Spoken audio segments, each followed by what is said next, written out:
প্রমোদ বড় নেতৃত্ব যেটু সরকার চলাইছে এই সরকারখন আমার যেটু ভবিষ্যৎ অন্ধকারত তুলি দিব বিচাৰি আছে। আজি প্রমোদ বড় ডাঙৰীয়াই আজি বিটিসিৰ যেটু থকা বিটিসিৰ ধন এটু অপব্যৱহাৰ কৰি আছে। আজি সুপার 50 নামত আজি কোটি কোটি টাকার আত্মসাৎ কৰি আছে। ISPL নামত নলেজ ফেস্টিভেলৰ নামত কোটি কোটি টাকা আত্মসাৎ কৰি আছে। শিক্ষকৰ নিযুক্তিৰ ব্যৱস্থা কৰিব লাগিছিল ফিক্স পে হলেও হাগ্ৰামা মহিলাৰ ডাঙৰীয়া কৰিছিল সেই সময়ত যে জিএড স্কুলত এজন শিক্ষক আছে ইয়াৰ পৰা ঠেট শিক্ষকসকলক ফিক্স পে 6000 7000 বেতন হলেও দিছিল। আজি স্কুলখন চলাইছিল যে এই বিটিসি অঞ্চলত যুৱ যুৱতীৰ কাৰণে একো সুবিধা নাই। চাকৰি বাকৰিৰ ক্ষেত্ৰতো নাই, ঠিকা টুকলিৰ ক্ষেত্ৰতো নাই, কোনো ইয়াৰ নিযুক্তিৰ ব্যৱস্থা নোহোৱা হৈ গৈছে। ইয়াৰ কাৰণে আমাৰ যুৱ যুৱতীসকল যিসকলে আজি BA MA পাছ কৰি চাকৰি নোপোৱাকৈ আজি বেংগালোৰ দিল্লী হাৰিয়ানা গুজৰাট বহিৰাজ্যত গৈ পেলাই আজি কাম কৰি খাব লগা হৈছে। তো ইয়াৰ কাৰণে আমাৰ যুৱ বন্ধুসকলে আজি রাইট টাইমত রাইট ডিসিশন লৈ পেলাই আপোনালোকে আজি ইয়াত আমাৰ BPF দলত যোগদান কৰিব কাৰণে আহিছে। ইয়াৰ কাৰণে আপোনালোকক বিনম্ৰতাৰে আদৰি লৈছোঁ যে जोंनि मावथि लोगो नोंथांमोन आरो जोंनि लाइमोन सेंग्रा सिख्ला लोगो नोंथांमोना दिनै थिग टाइमावनो थिग डिसिसन लानो रोंदों। आं बेखौ गोसो गोरबोजों बरायो। मानो होनोबा थांनाय 3 बोसोराव दिनैहाय UPPL प्रमोद बड़ दैदेननाय जे मोर्चा सरकार UPPL BJP GSP जे मोर्चा सरकार लाब्रा सरकार बे लाब्रा सरकारा जोंनि सेंग्रा सिख्लाफोरनो जेबो मोनसेबो मोजां खौरां लाबोनानै होफैनो हायाखै। बरंस जोंनि जे सेंग्रा सिख्लाफ्रा जे खामानिफोर मोननांगौमोन, साख्रि बाख्रि मोननांगौमोन, खामानि दामानिफोर मोननांगौमोन, दिनै बेफोरखौ मोनालासिनो जों थानांबाय। जाउनाव गुबुन रायजोआवसो जों खामानि मावहैनो गोनां जादों। दिनैहाय जोंनि बिटिसिआव जेफोर साख्रिखौ जों मोननांगौमोन बेखौ आसाम डाइरेक्ट रिक्रुटमेन्टनि गेजेरजों जोंनि बिटिसि ओनसोलाव बिटिसिनि बाहेरानि मानसिफ्रासो साख्रि जइन लाफैगासिनो दं। जों बेखौ दिनै क'क्राझाराव नुबाय, चिरां बाक्सा उदालगुरियाव जों नुबाय, तामुलपुराव नुबाय। जोंहा जेबो साख्रि मोननायनि खाबुआनो गैला। दा बिटिसिनि जेसेबांनाखि भेकेन्ट पस्ट दंमोन बे भेकेन्ट पस्टखौ आसाम डाइरेक्ट रिक्रुटमेन्टनि गेजेरजों दिनै बेखौ सुफुंगासिनो दङ। होमबा बिटिसिआ मा साख्रि होनो हानाय गोहो थाबावनांगौ? जेबो साख्रि होनो हानायनि गोहोआनो गैला।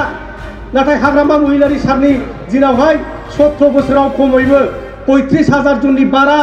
दिनै लाइमोन सेंग्रा सिख्लाफोरनो फिक्स पेनि गेजेरजोंबाबो रेगुलार पस्टनि गेजेरजोंबाबो CSPनि गेजेरजों साख्रिनि इन्टारभिउ लायै दिनैहाय एंगेजमेन्टखौ होनो हादोंमोन, साख्रिनि एपइन्टमेन्ट होनो हादोंमोन। नाथाय दानि सरकारा बेबो गैला। दा CSPआनो गैला।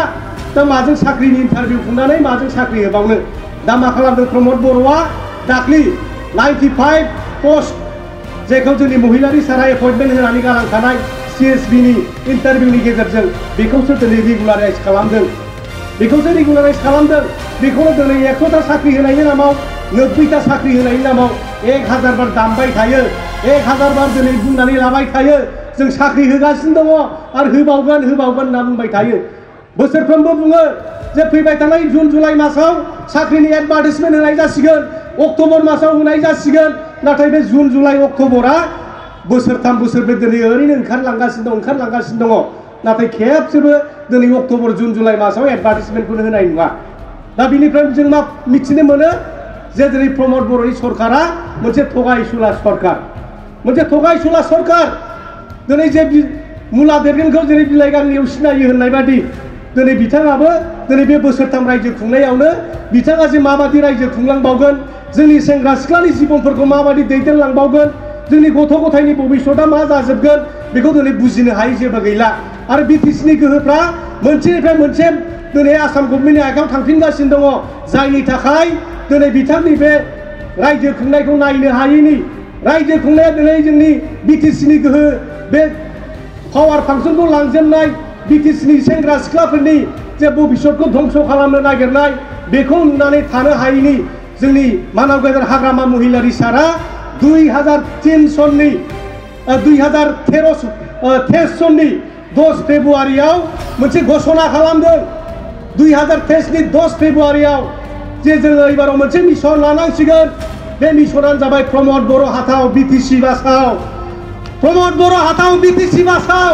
2023 नि 10 डिसेम्बराव चिराङाव खुंनाय जे बड'लेण्ड डे खुंनाय बेयाव फोसावदों दा बिनिफ्राय जोङो मावबोयै जोङो फुरा बोसोरसे जानोसै आरो 1 मासल'सै रायजो राजाफोर दिनै बे हाग्रामा महिलार साननि स्ल'गान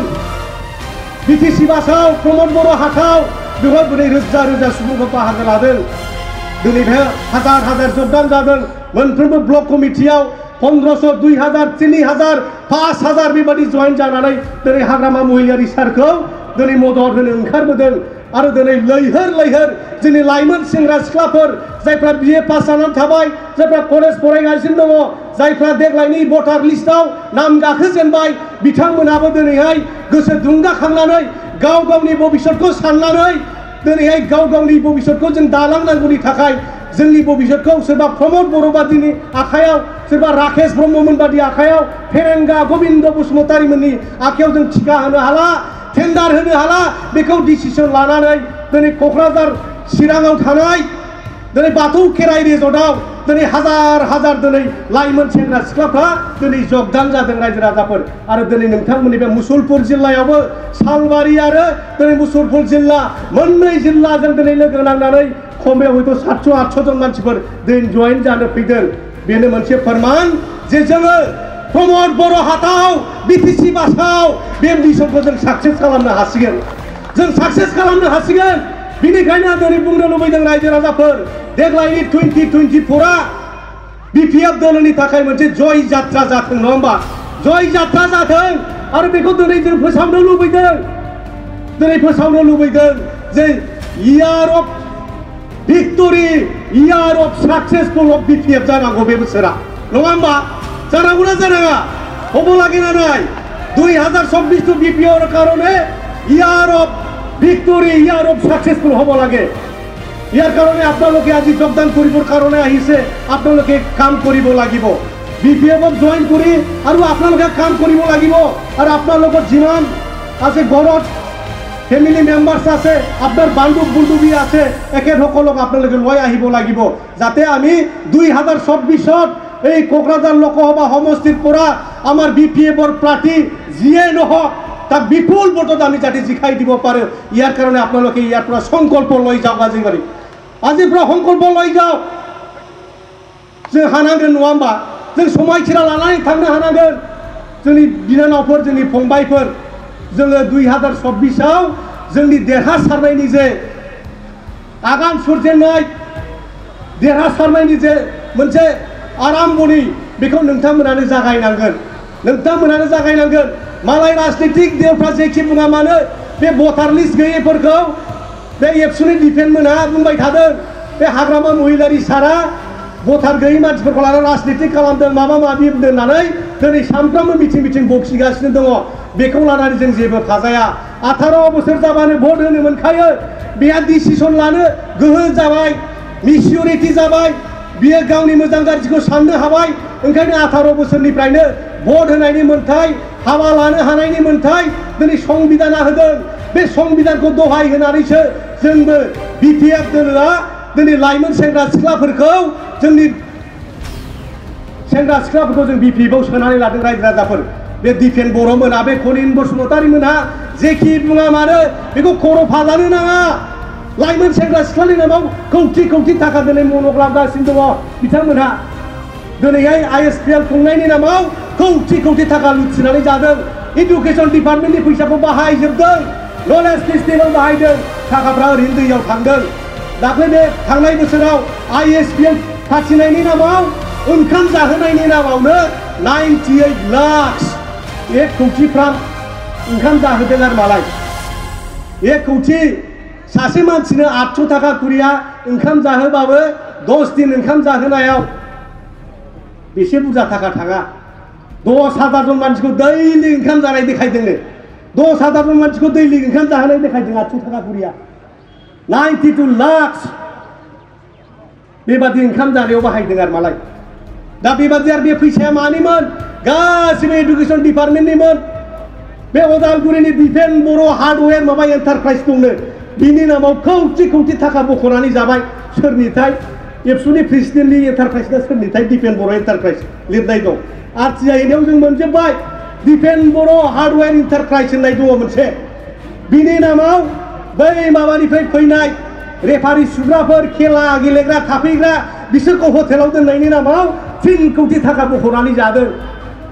3 कोटी थाखा बख'नानै जादों दा बेबादिनो गालि थाखा बख'नानै जानाय बेखौल' खालामगासिनो दङ सोलोंथाइ बिथिङाव डेभेलप खालामनायनि खोथा बुंदों सुपार 50 नि खोथा बुंदों दिनै बिथांमोना बे सुपार 50 आव थाखाखौ दिनै थगायनासो जागासिनो दङ सासे मानसि दामाव 8 लाख थाखा बोसोराव बाहायगासिनो दं जाहैबाय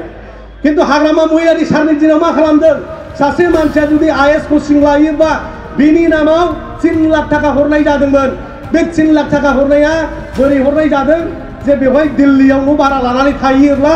बे 1 लाख थाखा गारगोन बोसोराव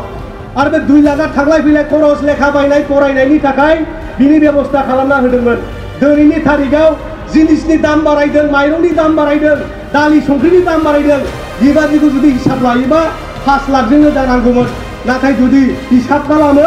दा मा खालामदों 8 लाख थाखा सासे आईपीएस कचिं आईएएस कचिं होनायनि नामाव थाखा बाहायगासिनो दङ ঠিক তেনেকুৱাই আজি প্ৰমোদ বড়ো ডাঙৰীয়াই আজি বিটিচিৰ যিটো থকা বিটিচিৰ ধন এইটো অপব্যৱহাৰ কৰি আছে আজি সুপাৰ 50 নামত আজি কোটি টকাৰ আত্মসাৎ কৰি আছে আইএসপিএল নামত নলেজ ফেষ্টিভেলৰ নামত কোটি টাকা আত্মসাৎ কৰি আছে যি থকা আমাৰ শিক্ষা বিভাগ ব্যৱহাৰ কৰিব লাগিছিল আমাৰ কিছুমান স্কুলত এজন শিক্ষকে নাই জিৰো টিচাৰ কোনবা স্কুল বিল্ডিং ভাল নহয় বাউণ্ডাৰী ৱাল নাই বেঞ্চ ডেস্ক নাই এনেকুৱা স্কুল আছে আমাৰ কোকৰাঝাৰত আপোনালোকৰ দেখাটো থাকিব পাৰে তো এই স্কুলবিলাক উন্নতি কৰিব লাগিছিল শিক্ষকৰ নিযুক্তিৰ ব্যৱস্থা কৰিব লাগিছিল ফিক্স পে হ'লেও হাগ্ৰামা মহিলাৰ ডাঙৰীয়া কৰিছিল সেই সময়ত যে যিয়ে স্কুলত এজন শিক্ষক আছে ইয়াৰ পৰা ঠেট শিক্ষকসকলক ফিক্স পে 6000 7000 বেতন হ'লেও দিছিল আজি স্কুলবোৰ চলাইছিল ছাত্ৰ ছাত্ৰীক পাঠদান কৰিছিল আমাৰ শিক্ষকসকলে কিন্তু আজিৰ তাৰিখত প্ৰমোদ বড়োৱে আজি স্পৰ্টছত এডুকেশ্যন ডিপাৰ্টমেণ্টত থকা ব্যৱহাৰ কৰি আজি আমাৰ যুৱ যুৱতীৰ আজি ভৱিষ্যত আজি ধ্বংস কৰিবলৈ গৈ আছে।